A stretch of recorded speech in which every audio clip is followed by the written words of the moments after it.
Hello भाई लोगों, कैसे हो आप लोग। होप करते हैं आप सब बढ़िया होंगे। आज मैं लेकर आ चुका हूँ एनसीईआरटी सॉल्यूशन सीरीज का पार्ट नंबर 4 #04। पिछली वीडियो यानी #03 में पार्ट नंबर 3 में हमने 16 नंबर क्वेश्चन तक कर लिए थे। पिछले जो 16 नंबर क्वेश्चन है बड़ा ही सर दुखाने वाले, चक्कर दिलाने वाले क्वेश्चन थे, क्योंकि एक ही चीज LHL RHL LHL RHL इतनी देर चल रहा था। मैंने पिछली वीडियो में ही लास्ट पार्ट में कह दिया था कि 17वां नंबर से जो क्वेश्चन शुरू होंगे वो अलग तरीके के क्वेश्चन होंगे। LHL RHL तो उनमें होंगे मगर अलग तरीके के होंगे, उनमें कुछ वैल्यू फाइंड करनी होगी। और आज की वीडियो में जो क्वेश्चन होंगे वो मजेदार होंगे। इसमें ट्रिग्नोमेट्री की एंट्री होगी बड़ी धूम धड़ाके से। ठीक है, तो 17 नंबर क्वेश्चन से शुरू करते हैं। एनसीईआरटी है अपने पास और मार्कर भी अपने पास, तो दिक्कत क्या है। चलिए शुरू करते हैं। 17वां नंबर क्वेश्चन क्या है। fx दिया हुआ इसने कहा है ए और बी के उन मानों को ज्ञात कीजिए जिनके लिए फलन यानी fx फंक्शन दिया है अपन को ax+1 नीम की शक्ति इफ और bx+3 इफ यहां दिया है अगर x less than equal to 3 और यहां दिया x ग्रेटर देन 3। ठीक है, अगर x की वैल्यू 3 से छोटी या 3 के अगर बराबर हुई ना तो फंक्शन हम ये यूज करेंगे, और अगर 3 से बड़ी हुई x की वैल्यू तो फंक्शन हम ये यूज करेंगे। अब इसमें a और b के बीच में संबंध पूछा है। इसने पूछा है द्वारा फलन 3 पर x बराबर 3 पर संतत है। इसने खुद ने कह दिया है कि फलन जो है x बराबर 3 पर संतत है। यानी हम क्या कहेंगे, संतत है इसका मतलब LHL बराबर RHL बराबर fx, LHL बराबर RHL LHL हम कहेंगे अगर फंक्शन संतत है तो LHL बराबर RHL बराबर fx। ठीक है, पढ़ रखा है ये हमने। हाँ, तो अब इसमें क्वेश्चन में क्या पूछा है, ए और बी के उन मानों को ज्ञात कीजिए। ठीक है, ए और बी के मान तो यहाँ ज्ञात नहीं हो सकते, फलन इसका जो रिलेशन होगा वो हमें पता चल जाएगा। ठीक है, तो शुरू करते हैं बिना किसी देरी के। एट x इक्वल टू 3, ये कौन बोला 3 हो गया ना। ठीक है, एट x इक्वल टू 3 तो फंक्शन कौन सा होगा, ax+1 fx बराबर ax+1। हाँ ठीक है, तो x की वैल्यू, अबे ये क्या लिख लिया, fx बराबर ax+1 यही आएगा। x की वैल्यू पुट करो तो f3 मिल जाएगा हमें। f3 बराबर 3 ये लिख दूं, f3 बराबर या a इंटू 3+1। ठीक है, तो f3 बराबर हमें क्या मिल गया 3a+1। हाँ, तो अब LHL निकाल लो और RHL निकाल लो। LHL एक चीज है जो मैं बाद में बताऊंगा, अभी नहीं बताऊंगा। RHL बाद में दिक्कत हो जाती है समझने में। LHL क्या निकलेगी, limit x tending to 3 minus function क्या होगा यही ax+1 वा। ठीक है, तो लिमिट पुट कर दो, यानी 3a+1 हमेशा यही मिलेगा। अगर फंक्शन एक ही है और वैल्यू एक ही है तो वे आंसर हमेशा एक ही मिलेगा। यानी LHL और फंक्शन की वैल्यू हमारे पास दोनों सेम है और वो है 3a+1। अब हमें RHL देखना है, वैल्यू वही है लेकिन फंक्शन अलग है, यानी आंसर अलग आएगा। कैसे देखो, x की वैल्यू अभी पता थोड़ी है, x 3 पर एक बार देखो, b और a की वैल्यू पता नहीं है, यानी limit x tending to 3 plus पर फंक्शन क्या है हमारा bx+3। सही है, पुट कर दो लिमिट तो RHL मिल जाएगी। RHL क्या आ जाएगा 3b+3। ठीक है, अब देखो ये और ये बराबर है तो इन दोनों को बराबर रखने का कोई तुक नहीं है। ठीक है, तो इसको और इसको बराबर में रखने पर ए और बी में संबंध आ जाएगा बिल्कुल। ठीक है, इसको 1 मान लो, इसको 2 मान लो। अब मैंने कहा था कि मैं आपको एक चीज बताऊंगा, बातें बताऊंगा, वो अब बता रहा हूँ कि LHL और आप देख लो फंक्शन की आंसर एक ही आ रहा है, तो इन दोनों को निकालने की जरूरत नहीं है, एक ही निकाल लो, उसको इक्वेट कर बराबर रखकर अपन उत्तर निकाल लेंगे। ठीक है, तो इसको निकालने की जरूरत नहीं है। ठीक है, अब निकाल लिया तो ठीक है, बड़ा है, क्या दिक्कत है। ठीक है, अब लिख लो क्या, चूंकि चूंकि चूंकि x बराबर 3 पर फलन संतत है, अर्थात अर्थात RHL बराबर FX होगा, बिल्कुल बिल्कुल होगा, कोई दो राय नहीं है इसमें। तो रख दो ना, क्यों घबरा रहे हो, रख दो। 3A प्लस 1 बराबर 3B प्लस 3। हाँ, अब एक को उधर भेज दो तो 3A बराबर 3B, 3 माइनस 1 2। ठीक है, बताऊं ये भी कैसे है 2। अब 3 को बट्टे में भेज दो, A बराबर क्या आ जाएगा 3B प्लस 2 बट्टे में 3। अब चाहो तो आप ये भी लिख सकते हो, लेकिन इसको सॉल्व करके भी लिख सकते हो। कैसे, A बराबर इन दो जो 3 है इसको मैं अलग अलग बट्टा दे सकता हूँ, यानी मैं इसको ऐसा लिख सकता हूँ 3B बट्टे 3 प्लस 2 बटे 3 लिख सकता हूँ ना, क्योंकि इसको सॉल्व करने का यही मिल रहा है हमें। तो 3 से 3 काट दो, ये B है भाई, ये B है। तो A बराबर B प्लस 2/3 उत्तर है पुत्र, यही हमें निकालना था और ये हमारा आ गया है। अभी वीडियो खत्म नहीं हुई है, चलो अब करते हैं 18वां। मैंने कहा था ना 17वें से मजेदार क्वेश्चन शुरू होंगे। अगर आप में भेजा होगा तो आपको किसी ने भेजा होगा तो आपको मजा आ रहा होगा।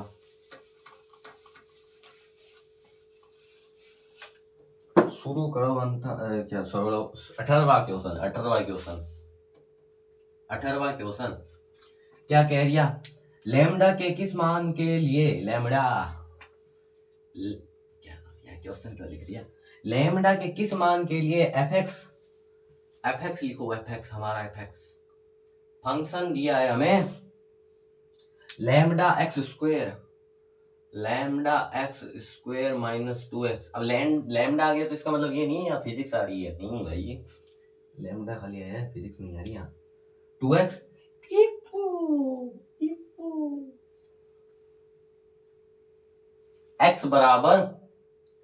x बराबर और लेस देन 0। अगर x जो है 0 से छोटा होगा या उसके बराबर होगा तो फंक्शन हम ये यूज करेंगे, और if x ग्रेटर देन 0 होगा तो फंक्शन हम कौन सा यूज करेंगे, फंक्शन लिखा ही नहीं, 4x प्लस 1, यही है। अब ये कह रहा है द्वारा परिभाषित फलन x बराबर 0 पर संतत है। लैम्डा का मान निकालना, लैम्डा के किस मान पर x बराबर 0 पर संतत है, तो हम मानेंगे x बराबर 0 पर संतत। ठीक है, माना x बराबर 0 पर फलन संतत है। हाँ, अगर ऐसा है तो f0 बराबर किसके हो जाएगा, RHL के हो जाएगा ना। LHL और फंक्शन की वैल्यू तो सेम आएगी, मैंने पिछले क्वेश्चन में बता दिया था क्यों आएगी।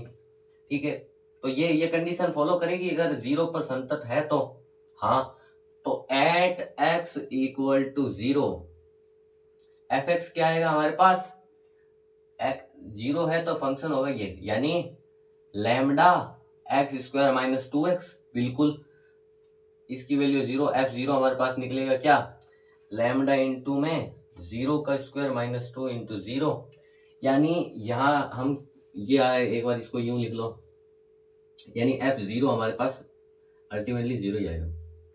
ठीक है, ये आ गया। अब हम RHL निकाल लेते हैं यहाँ से, RHL, ठीक है। RHL क्या आएगा, limit x tending to 0 plus, उसके लिए 0, x जब 0 से बड़ा होगा तो फंक्शन होगा ये 4x प्लस 1। हाँ, x की वैल्यू 0 पुट कर दो, RHL मिल जाएगा हमें। RHL बराबर क्या आएगा, प्लस का 1, ठीक है। अब इसने पूछा है कि लैम्डा के मान के, लैम्डा के किस मान के लिए, यानी ये कह रहा है कि लैम्डा का ऐसा क्या मान हो कि फलन x बराबर 0 पर संतत हो जाए। तो हमने मान लिया कि 0 पर संतत है, तो इससे हमें लैम्डा की वैल्यू का पता लग जाएगा। लेकिन हमने यहाँ देखा कि लैम्डा के तो कोई रोल ही नहीं है, x का मान 0 है, तो ये लैम्डा का कुछ भी मान रख दो, इसका उत्तर हमेशा 0 आएगा, क्योंकि किसी की भी 0 से गुणा करने पर 0 ही आता है। यानी लैम्डा, ये जो फंक्शन है वो लैम्डा से तो इंडिपेंडेंट है, इंडिपेंडेंट होता है ना, यानी लैम्डा का कोई लेन देन ही नहीं है भाई, 0 से गुणा करके तो उत्तर तो हमेशा ही 0 आएगा, चाहे लैम्डा का कोई मान रख दो। यानी यहाँ पर लैम्डा का कोई लेन देन ही नहीं है, यानी हम कहेंगे, और यहाँ आप देख रहे हो कि फंक्शन संतत ही नहीं है। यहाँ 0 की वैल्यू, अगर इसकी वैल्यू कुछ ही रखो 1 से ज्यादा ही आएगी। अरे क्या बोल रहा हूं मैं, मतलब यहाँ आप 0 रख दो, वैल्यू माइनस में रख दो, चाहे कुछ भी रख दो, वैल्यू 0 तो आनी नहीं है। क्यों, क्योंकि यहाँ 0 होगा तो प्लस में 1 है, यहाँ कुछ भी होगा तो 0 नहीं आनी है अल्टीमेटली वैल्यू, मैं ये कहना चाह रहा हूँ, ठीक है। तो यहाँ 0 आएगी, तो यहाँ 0 नहीं आ रही है, यानी f(x) not equal to RHL फलन संतत नहीं है। और हम कहेंगे कि लैम्डा के किसी भी मान के लिए, किसी भी मान के लिए फलन संतत नहीं होगा, सतत नहीं होगा, क्योंकि लैम्डा के, हाँ वैसे पहले अगर हम देखें तो फलन तो संतत है नहीं, लेकिन बात कर रहा है लैम्डा की, तो लैम्डा के तो किसी भी मान के लिए फलन संतत नहीं होगा, क्योंकि लैम्डा पर डिपेंड ही नहीं कर रहा है। अब इसने इसी क्वेश्चन में पूछा है, कह रहा है कि क्या कह रहा है कि x बराबर 1 पर x बराबर जब 1 होगा तब शांतता का विचार कीजिए, मतलब x बराबर 1 पर शांतता का विचार कीजिए। तो यहाँ x बराबर 1 के लिए फलन दिया हुआ है, सर जी 0 से छोटा 0 के बराबर है, 0 से बड़ा, यानी 1 क्या है, 0 से बड़ा है, ये तो सबको पता होगा, 1 0 से बड़ा है, तो 0 से बड़े के लिए फंक्शन क्या है, ये है। 0 से बड़े के लिए x की वैल्यू जब 0 से बड़ी होगी तो फंक्शन ये है, ठीक है। यानी एट x इक्वल टू 1, तो फंक्शन ये यूज होगा, f(x) बराबर 4x प्लस 1, ठीक है, 1 रख दो तो क्या आ जाएगा, 5 आ जाएगा। हाँ, LHL और RHL निकाल लो। LHL क्या आएगी हमारे पास, LHL के लिए फंक्शन यही है। हाँ, तो लिमिट फंक्शन क्या आ जाएगा, 4x plus 1, x tending to 1 minus, put करने पर LHL क्या मिल जाएगा हमें, x की वैल्यू पुट करने पर 5 ही मिल जाएगी। इसी प्रकार से RHL भी हमारे पास क्या आ जाएगी, 5 ही आएगी। तो फलन यहाँ पर x बराबर, हम लिखेंगे x बराबर 1 पर फलन संतत होगा, ठीक है, यह लिखेंगे। 18वां क्वेश्चन इस प्रकार से कंप्लीट होता है। 19वां करते हैं फटाफट से। अभी तक समझ आ रहा होगा, आशा करते हैं, आशा ही कर सकते हैं, निराशा नहीं, निराशा होती मगर आशा को लाते, आशा की भारी भाषा जल्दी कर रही, टाइम हो रहा है, अभी परेशान तो नहीं सब मार कर किधर गया ये। 19वां क्वेश्चन फटाफट से करते हैं। चलिए अब करते हैं हम 19वें में क्या कह रहा है, 19वें में कह रहा है दर्शाइए कि g(x), इसने एक फंक्शन दिया है इस प्रकार से, g(x) बराबर x माइनस ग्रेटेस्ट इंटीजर में x। अब इसने ये जो आप देख रहे हो ना, इसे कहते हैं महत्तम पूर्णांक। 11th में आपने पढ़ा होगा महत्तम पूर्णांक।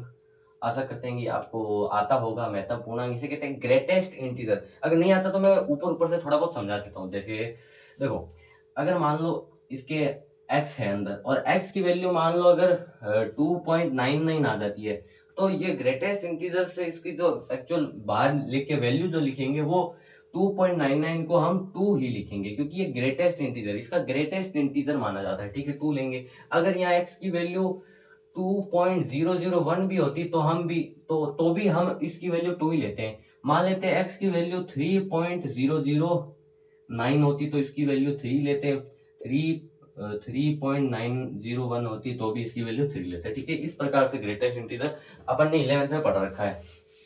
ठीक है, महत्तम पूर्णांक आप समझते होंगे। तो इसमें प्रूफ क्या करना है वो देखते हैं। सबसे पहले इसने कहा है दर्शाइए कि फलन समस्त पूर्णांक बिंदु पर असतत है।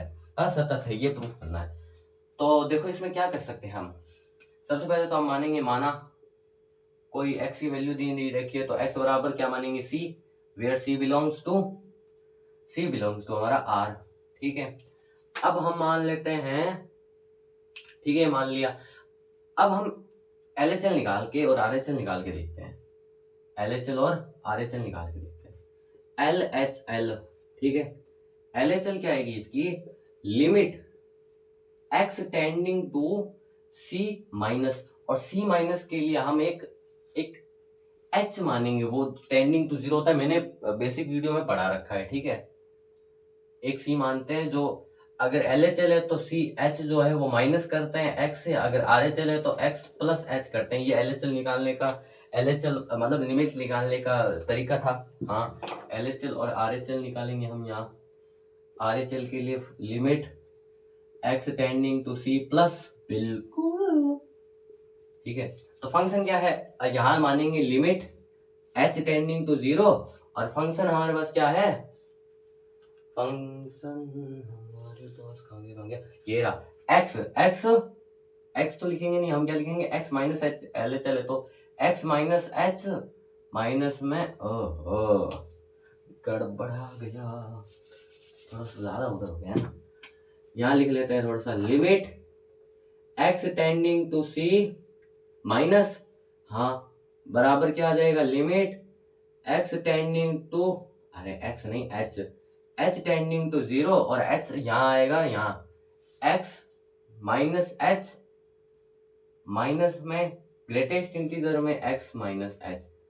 अब देखो h टेंडिंग टू 0 है तो h को मैं घटा और जोड़ सकता हूँ, बिल्कुल जो घटा और जोड़ सकता हूँ। तो यहाँ क्या आ जाएगा, लिमिट को पुट कर देते हैं, है ना। तो अब देखो इसको सॉल्व करना पड़ेगा। मैंने आपको बताया था ग्रेटेस्ट इंटीजर, देखो यहाँ एक लाइन से हम समझते हैं, ये लाइन है, यहाँ पे क्या होगा x, ये लाइन है, यहाँ पर x बराबर c होगा, यानी ये जो पॉइंट है ये c होगा, हाँ c होगा। इसकी तुलना 0 से करके देखते हैं, जैसे यहाँ 0 होगा तो यहाँ क्या होगा 1, और यहाँ क्या होगा -1, यानी इसको हम लिख सकते हैं 0 + 1, और इसको हम लिख सकते हैं 0 - 1। हाँ, वैसे यहाँ देख लो, यहाँ c है तो इसे एक आगे पढ़ने पर, एक प्लस करने पर यहाँ क्या आएगा c + 1, और यहाँ क्या आएगा c - 1। आप इस बात से संतुष्ट हैं, इस ग्राफ से समझ पा रहे हैं। हाँ, तो बस इसी से ग्रेटेस्ट इंटीजर को आप समझिए कैसे। LHL है, यानी जो x टेंडिंग टू है माइनस से आ रहा है, यानी जो LHL होगी वो हमारी यहाँ कहीं होगी, इसके एकदम पास में माइनस है, और RHL हमारी यहाँ कहीं होगी, इसके एकदम पास से। हाँ, तो मैंने कहा था चाहे कितना भी आगे हो पॉइंट हो, लेकिन ये तो नहीं है ना एग्जैक्ट, यहाँ तो नहीं है ना पॉइंट में, तो इसका जो ग्रेटेस्ट इंटीजर होगा वो ये होगा। बिल्कुल समझे आप। तो इसकी लिमिट पुट कर दो तो इसका LHL हमारे पास क्या आएगा, LHL बराबर x माइनस h, x की जगह c आ जाएगा, लिमिट पुट करने पर x की जगह c माइनस h, और माइनस में क्या आ जाएगा, कहाँ गया, हाँ c - 1। ठीक है, इसको बाहर लिख दो तो LHL हमारे पास क्या आ जाएगा, c minus h minus c + 1, c से c गया तो LHL हमारे पास क्या आया, LHL हमारे पास आ गया 1 - h। हाँ, RHL भी इसी प्रकार से निकाल लो, लिमिट h टेंडिंग टू 0 और फंक्शन क्या है हमारे पास x प्लस h माइनस में ग्रेटेस्ट इंटीजर में x plus h।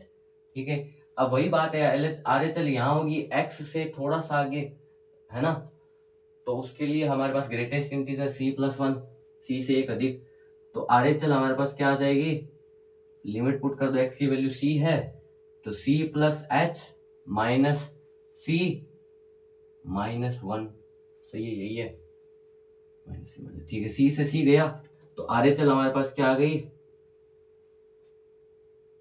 h minus 1। तो यहां से हम कह सकते हैं कि यहाँ पर तो LHL तो 1 माइनस h है और RHL h माइनस 1 है, यानी हम कहेंगे LHL not equal to RHL। अतः यह फंक्शन किसी भी पूर्णांक पर सतत नहीं होगा और यही हमें प्रूफ करना था। फटाफट से 20वां और कर लेते हैं, ठीक है, यही प्रूफ करना था।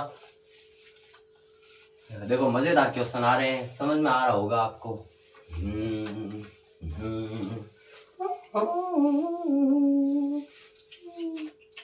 फटाफट से 20वां कर लेते हैं। 20वां क्या कह रहा, क्या fx बराबर, ये आ गई ट्रिग्नोमेट्री की एंट्री धमाकेदार। fx दिया है इसने, ट्रिग्नोमेट्री एंटर कर चुकी है भाई, x स्क्वायर दिया, x स्क्वायर प्लस 5 माइनस का साइन, आगे ट्रिग्नोमेट्री साइन x प्लस 5, ये दिया है, ठीक है, ये दिया भाई, ये दिया, दिख नहीं रहा है ना, माइनस का साइन x प्लस का 5, ये फंक्शन हमें दिया है। अब इसमें ज्ञात क्या करना वो देखते हैं। द्वारा परिभाषित फलन x बराबर पाई पर सतत है, ये पूछा है क्या सतत है x बराबर पाई पर, तो हम लिखेंगे एट x इक्वल टू पाई, पाई समझते हैं, पाई मतलब रेडियन में पाई कहते हैं, डिग्री में 180 डिग्री, पाई बाय 2 90 डिग्री होता है, पाई 180 डिग्री होता है, ठीक है, मैं यहाँ लिख देता हूँ पाई 180 डिग्री, पाई नहीं, पाई है बाई नहीं, तो हम लिखेंगे एफ पाई, एक्स की जगह पाई रख दो, पता ही आपको, बराबर पाई का square minus sine pi plus 5।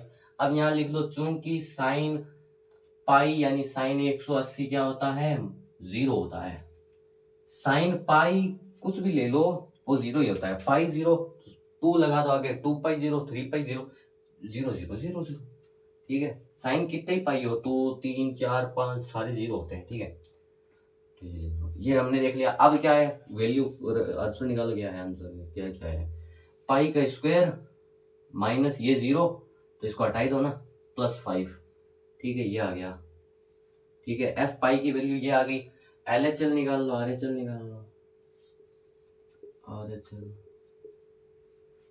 LHL क्या है, क्या क्या है निकालना पड़ेगा, limit x tending to pi minus function x square minus sine x plus 5, ठीक है, तो लिमिट पुट कर दो, pi square minus sine pi plus 5, तो इसी प्रकार LHL भी हमारी क्या आ जाएगी, साइन पाई की वैल्यू 0, पाई स्क्वायर प्लस 5, ठीक है, इसी तरीके से RHL भी हमारे पास क्या आ जाएगी, पाई स्क्वायर प्लस 5, ठीक है, तो इसमें हम लिखेंगे कि LHL बराबर RHL बराबर फंक्शन की वैल्यू, अतः x बराबर पाई पर फलन सतत है, ठीक है, ये 20वां भी हो गया। फटाफट से 21वें की तरफ बढ़ते हैं, ठीक है, 21वां मजेदार क्वेश्चन है,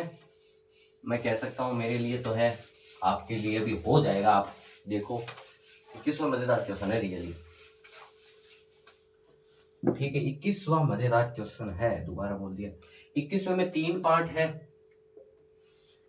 ए पार्ट हम करते हैं, ए में कह रहा है इसमें कह दिया निम्नलिखित फलनों के सांतता पर विचार करना है, बस इतना कह दिया है। एफ एक्स दिया है, क्या दिया है? F x sign x plus cos x, sign x plus cos x, ठीक है। अब अगर आप यहां देखो तो x, अब इसने x कोई वैल्यू नहीं लिखी है तो हमने मान ली x की वैल्यू, माना, हम गणित वाले हैं, मान लेते हैं, माना x बराबर c, कोई भी कांस्टेंट होगा और होगा क्या? Real number, c belongs to real number, कोई भी रियल नंबर हो सकता है। x की वैल्यू जब दी नहीं है तो मानते हैं कोई भी रियल नंबर हो सकती है भाई, 2 भी हो सकती है, 3 भी हो सकती है, -2 -3 भी हो सकती है, कुछ भी हो सकती है रियल नंबर, ठीक है। c मान लिया हमने। तो अगर हम देखेंगे, हम डायरेक्ट इसका जब निकालेंगे, सांतता पर विचार करना है तो c की वैल्यू हमें पता नहीं, कुछ एग्जैक्ट आंसर नहीं निकलेगा। मतलब इस किताब वाले ने ये अधूरा फंक्शन दिया है, हमें इसे पूरा करना पड़ेगा, हमें इसकी वैल्यू पहचाननी पड़ेगी। देखो कैसे, अभी सॉल्व मत करो, ठीक है, इसकी वैल्यू पहले पहचाननी पड़ेगी, पहले इसकी वैल्यू पहचाननी पड़ेगी, इसको फंक्शन को बनाना पड़ेगा, सिंपल सी ये है। तो कैसे बनाएंगे? मैं कहता हूं ऊपर नीचे √2 से आप जो है इसकी गुणा करवा दो। किससे? √2 से। √2 से ही क्यों, वो आगे पता चलेगा। इनटू में क्या है? Sign x plus cos x, ठीक है। √2 ही क्यों लिया वो आगे पता चलेगा, जैसे जैसे सॉल्व करेंगे आपको पता चल जाएगा, ठीक है। तो इसको तो बाहर ही पड़े रहने दो, इसको अंदर भेज दो, तो क्या आ जाएगा? √2 इंटू में साइन एक्स, डॉट में मैं इसे ये लिख सकता हूँ 1/√2, हाँ, प्लस में कॉस एक्स, डॉट में मैं इसे लिख सकता हूँ 1/√2, हाँ, ठीक है, ये आ गया। तो क्या आ गया बाहर? √2। अब देखो √2 को मैं क्या लिख सकता हूँ? 1/√2, सॉरी, कॉस π/4 यानी कॉस 45 और साइन π/4, इन दोनों की ही वैल्यू जो है वो होती है 1/√2, इसीलिए मैंने √2 ही लेना उचित समझा, ठीक है, इसीलिए मैंने √2 ही लेना उचित समझा। तो आप क्या करोगे? एक में कॉस रख दो, एक में आप यहाँ कॉस लेंगे, हम यहाँ साइन भी ले सकते हैं, कॉस भी ले सकते हैं, ठीक है। तो यहाँ क्या आ जाएगा? Sine x cos π/4 plus cos x sine π/4, ठीक है। अब आप इसको समझ सकते हैं, मैं लिखूंगा चूंकि, ठीक है, चूंकि, सबसे पहले मैं चूंकि नहीं लिखूंगा, मैं लिखूंगा एफ एक्स बराबर √2 sine √2 dot sine x plus π/4, ये हमारा फलन बना। अब आप कहोगे कैसे बना, तो वो इससे बना, मैं लिखूंगा चूंकि साइन a प्लस बी बराबर हमारे पास क्या होता है? Sine a plus, sorry, sine a cos b plus cos a sine b। तो आप अगर देखेंगे तो ये फॉर्मूला यहां बन रहा है, देखो, साइन a x बराबर a मान लो और π/4 बराबर b मान लो, ठीक है। तो sine a cos b, cos है साइन b, ठीक है। तो ये मैंने लिख दिया a और b, ठीक है। तो ये हमारे पास फलन आ गया। अब इसका जब LHL और RHL आप निकालोगे, मैंने आपको सिखा दिया, आप खुद कर सकते हो ट्राई, ठीक है। तो फलन जो है, चलो कर लेते हैं यार। अब लिखेंगे at x equal to c पर फंक्शन हमारे पास ये है, तो एफ सी हमारे पास क्या आ जाएगा? √2 डॉट साइन c प्लस π/4, ये आ गया, ठीक है, एफ सी आ गया। LHL निकाल लो, LHL भी हमारे पास यही आएगा, LHL भी हमारे पास यही आएगा, ठीक है। √2 LHL बराबर √2 साइन c प्लस π/4, RHL भी हमारे पास यही आएगा, RHL बराबर √2 साइन c प्लस π/4। अतः यह फंक्शन पाई पर, पाई है ना, पाई पूछा है ना, नहीं, यह फंक्शन, इसकी सांतता पर विचार करना है, अतः यह फंक्शन संतत होगा, ठीक है। ये ए पार्ट कंप्लीट हुआ, इसका बी पार्ट शुरू करते हैं। संतत होगा क्योंकि LHL RHL और फंक्शन की वैल्यू सेम आ रही है। इसी तरह फंक्शन हमें बनाना पड़ेगा, ठीक है। अब इसका बी पार्ट देखते हैं। कौन सा part? B part. B part में क्या कह दिया? फंक्शन sin x माइनस कॉस एक्स, इसी की तरह है बी पार्ट। आप करोगे क्या? देख लो, आप कर लो, नहीं तो मैं अगली वीडियो में दूंगा, ठीक है। बी पार्ट होमवर्क दे देते हैं, इसी की तरह सेम यही है, ठीक है, सेम यही है। क्या दिया है? Sine x minus cos x, बस माइनस आ गया, और माइनस के लिए आपको फॉर्मूला, वो जहाँ हमने ए प्लस बी, साइन ए प्लस बी का फॉर्मूला लगाया था, वो साइन ए माइनस बी का फॉर्मूला भी मैं लिख देता हूँ। साइन ए माइनस बी का फॉर्मूला भी मैं लिख देता हूँ, इसमें क्या बड़ी बात है। Sine A dot cos B minus cos A dot sine B. लो, इससे ज्यादा मैं और क्या कहूंगा। और साइन पाई की वैल्यू आपको पता है 0, ठीक है। ये घर से है, होमवर्क है, आप कर लो, नहीं तो अगली वीडियो में मैं सॉल्यूशन इसका दे दूंगा, है ना। अब करते हैं इसका तीसरा पार्ट। सेम एग्जैक्ट सेम है, इसका सी पार्ट कर देते हैं, लास्ट पार्ट आज का और इस प्रश्न का भी। Sine x dot cos x, बस गुना दे दी भाई, सब दे दो, गुना दे दो, प्लस दे दो, माइनस दे दो, सारे यही दे रहे हैं। एफ